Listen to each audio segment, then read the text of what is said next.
So, how do I know that God even exists? What's my proof? What's my reasoning? Well, I have a lot of proof and reasonings behind why I believe God exists. Personal experiences and such like that, but I'm going to tell you guys a little story. It's a memory that I have. It actually all this stuff actually happened. So, I'm just recalling it one piece at a time. I even wrote it down last night just so I can get it all out of my head and as clean and clear as I could. But I'm going to do the best I can. So, back in 2023, in April of 2023, that's when I actually moved. Well, I went to go visit my dad. I was going through a lot of stuff. The whole 3/23/23 thing had just happened. And, which is just me almost killing myself. So, but I didn't. And Kiana was like, "Why don't you go see your dad? Maybe you need some family time." And I was like, "You know what? Yeah. You know what? Yeah. I've just been spending time with you guys. It's been mostly her and her family, and I had no time with my family. So I was like, you know what? Let's do that. Let's do that." So I went to go spend some time with my dad, and what had happened was, I should say, like eventually, my dad smoked weed every day. He smoked weed every single day, every evening, and so I when in Rome, you know what I mean. So, but yeah, all in all, beyond that point, I had made the decision to not go back to my home, which was in Brandon, Florida. So, yeah, Michigan, Brandon, Florida. But what had happened was, here's the memory. At one point between April, May, June, somewhere in that range, my dad he was driving and somebody hit his mirror, his driver's side mirror. Somebody actually struck it on the highway. And in Detroit, they drive like crazy, like they're like little demons on the road. My dad was amongst them. He drove crazy. So anyway, the point is, he got his mirror, got hit clean off. And later on, he was complaining. He was like, "I need my mirror. I can't drive without my mirror, man. I gotta get something. I gotta fix that." So I was praying for him. I was like, "Lord, I pray that he can find his mirror," because he had a 2013 Cadillac Impala, or yeah, whatever it is, like a Cadillac Impala. Yeah, he loved Impalas all day. And mind you, he's already passed. He passed away on April 18th the following year, 2024. And so, but he had his gold Impala, like 2013, and his biggest concern was that he was gonna never be able to find that color of a gold car of that particular make and model.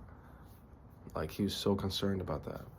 So I prayed. I was like, "Lord, please let my father find this mirror, because I know you can't drive without a mirror. You need a mirror. Like, that's really important for the whole process of driving. You got to be able to see both sides of the car." So I prayed for it.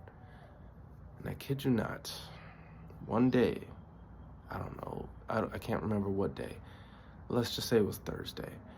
And we're going out. I don't have a job. He doesn't have a job. He's retired. I'm still looking for work. So we have nothing to do but look for this mirror. So we go to an auto shop, and in Detroit, can't tell you where, but right next to that auto shop that he wanted to go to, there's this open yard, like green grass and everything. Just so happens to have an Impala back there.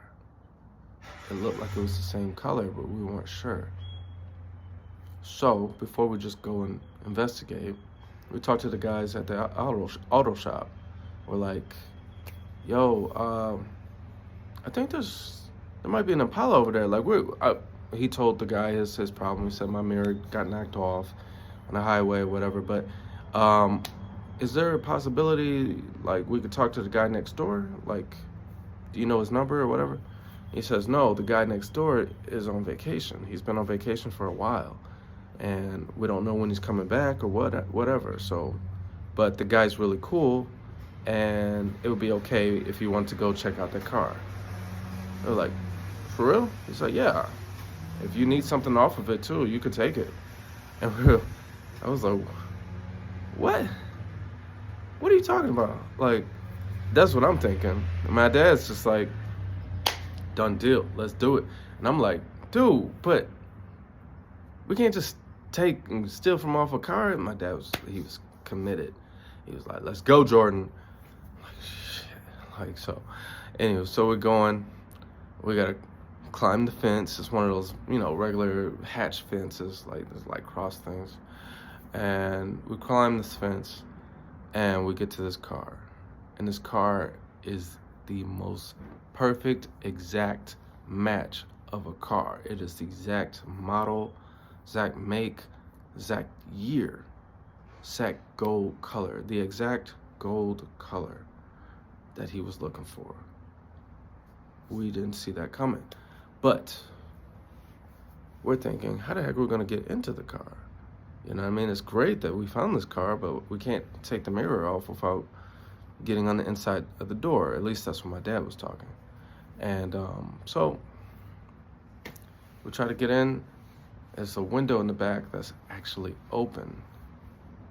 So we open the door and figure out how to get to the inside of the freaking front of the car.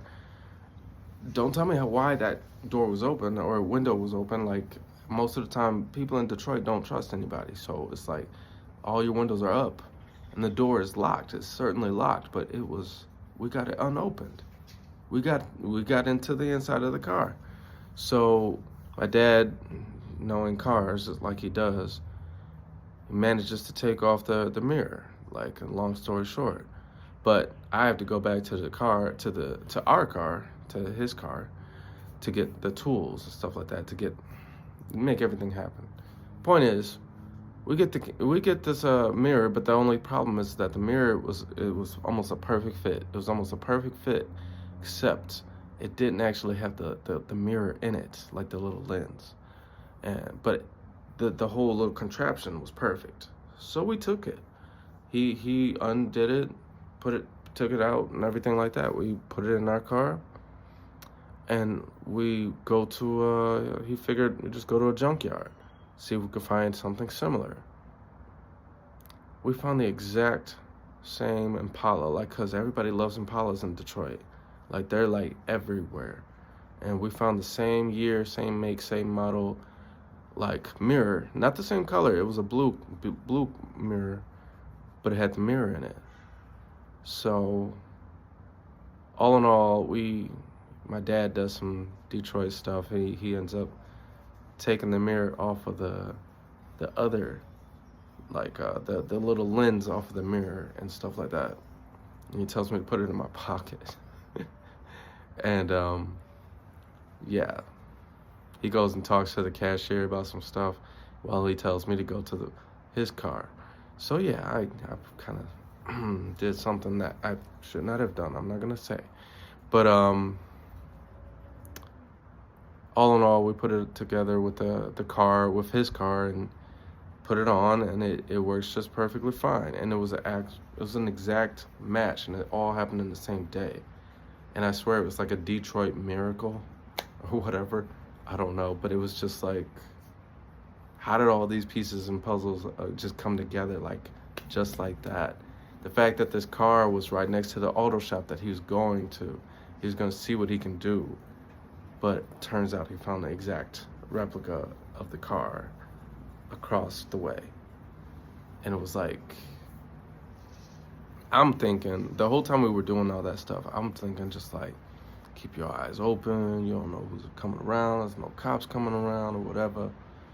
But he was focused. He was so happy. He was overjoyed. He was just like, I found the mirror. This is what I've been looking for. We both shared some thoughts about that situation, because we were like, only God could have made that happen. Because everything, the way that it went so perfectly. It went so quick. It came like immediately. And that was only God. I believe that because everything just came together in a way that I couldn't tell you anymore. Like, I mean, it was just like perfect how everything just fell into his hands and just worked out. But God does that sometimes. Like, it's not so much about winning the lottery or getting some big time prize or some big time money or a big time job or whatever. Like, miracles come in small packages too. You know what I mean? Like, just getting a mirror that you need to drive, because you can't drive without seeing the left side. I mean, as a professional driver now, which I didn't become one until after the fact. I know all about the fact that mirrors are extremely important, and you have to be able to see who's coming on both sides. It's so important. But that happened all in one day, and that was a mirror that was a memory that I never shared with anybody. Like, who cares? Most of the time, that's what I was thinking. Like, why should I share that with anybody? But me and my dad both had this moment, and I was like, I think that was just God. And he's like, oh yeah, that was definitely God. Like, because nothing like that ever happened like that before. So that's just me sharing a thought, a memory with you. It worked for me. Everybody else has their own experiences, and a lot of times people just don't believe, and they don't care to believe, and it's just not for them. And that's okay. God talks about that. He says it's not going to be for everybody. Not everybody's going to take it. So if that's not for you, that's okay. That's perfectly fine. But it worked for me.